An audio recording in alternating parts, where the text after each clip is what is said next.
Our young people are living in a world where the culture of violence and discrimination, it's all too pervasive and it's all too normalized.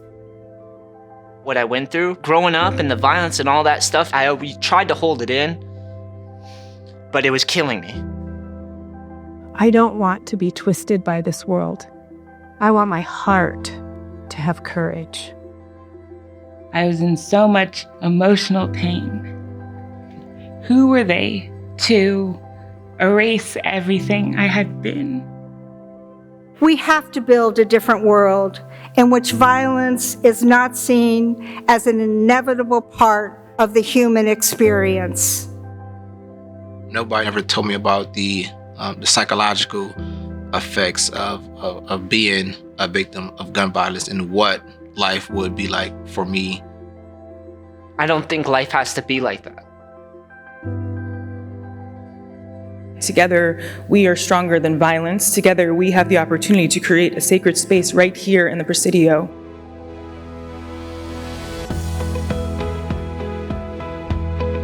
The Courage Museum looks not so much at the problems of violence as really how we as individuals and communities are the solution.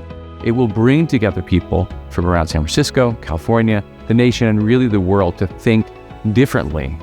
It's the first museum that's about the people moving through the museum itself. As you make your way through the Courage Museum, it gives you an overview on the types of violence and the ways that we think about violence and the levels of which violence has seeped its way into our interpersonal relationships, into our institutions. You then move into the science of trauma, but also, frankly, the science of healing. Now, moving from here, you go into deeply intense personal stories, and then lastly, examples of people who are making change on lots of different levels within their lives. And then those inspirations later literally turn into an action plan. And that's the springboard we call activating courage. Young people and high schoolers are really part of the key audience that we're envisioning for the Courage Museum. It will be a place that is dedicated to catalyzing the next generation of leaders. Unfortunately, the young people in this country are way more courageous than a lot of the politicians, but they are also going to become politicians, and that's where a lot of the hope lies. But we got to help them.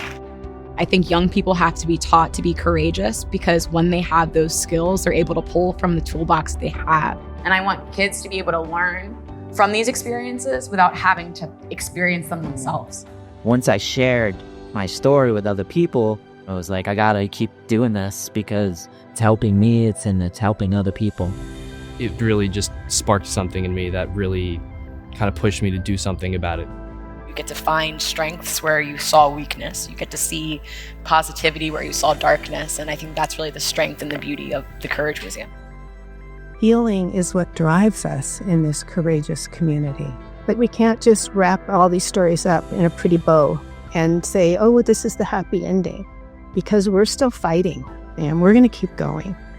It's about activating the next generation of leaders and activists who will shape our government and our culture. I think young people are the answer because young people, we are the change.